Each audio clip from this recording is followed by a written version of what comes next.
नमस्कार, आप देख रहे हैं द हिंद 24 न्यूज और मैं हूं आपके साथ साक्षी।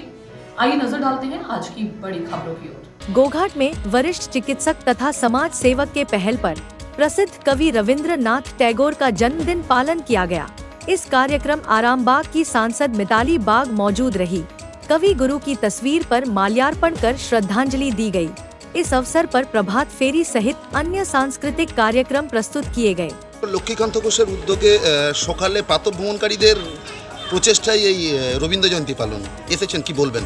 আজকে 25শে বৈশাখ বিশ্বকবি রবীন্দ্রনাথের জন্মতিথি। কবিগুরুকে প্রণাম জানাই শতকোটি নতশিরে। ডাক্তারবাবু লক্ষ্মীকান্তবাবু প্রতি বছর এবছর খুব সমারোহে পালন করছেন 164তম রবীন্দ্র জন্ম জয়ন্তী। তো ওনাকে আমি সাধুবাদ জানাই এবং আমি প্রণাম জানাই।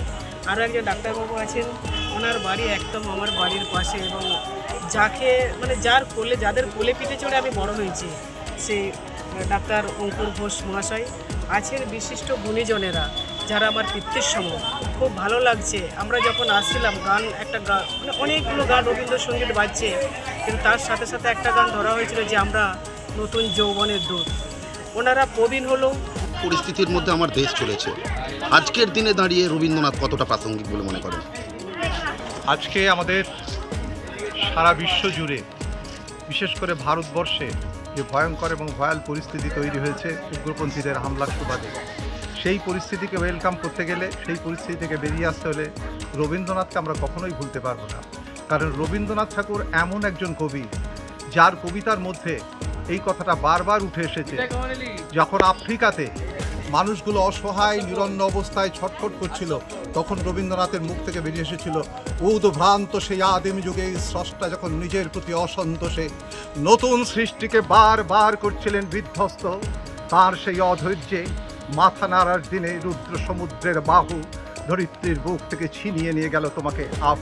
আপনার উদ্যোগে এই রবীন্দ্র জয়ন্তী এবং আমার উদ্যোগ নয়, আমরা যারা প্রথম করেছিলাম, আমরা যারা সকালে উঠে হাঁটি, সেই সকালে হাঁটার থেকেই প্রভাত ফেরি অনুষ্ঠান, মানে মর্নিং ওয়াকার আমরা যারা হাঁটি তাদের নিয়েই যেহেতু অনুষ্ঠানটা শুরু করি, সেই জন্য প্রভাতী অনুষ্ঠান, প্রভাতে হাঁটার অনুষ্ঠান, সেই জন্য আমরা শুরু করেছি এবং এটাকে আমরা ধরে রেখেছি। আমরা সবাই মিলে করি। আমার কোনো ব্যক্তিগত আমরা এই মুহূর্তে পরপর দুটি নাচ দেখেছি। আমরা প্রত্যেক বছর করছি এটা, এই মানে মেনলি প্রভাত ফেরি মানে হাঁটার ছন্দে আমাদের রবীন্দ্রনাথকে স্মরণ করছি, এটাই আমাদের অনুষ্ঠান, ছোট্ট একটা অনুষ্ঠান। আজকের এই বর্তমান देखते रहिए द हिंद 24 न्यूज।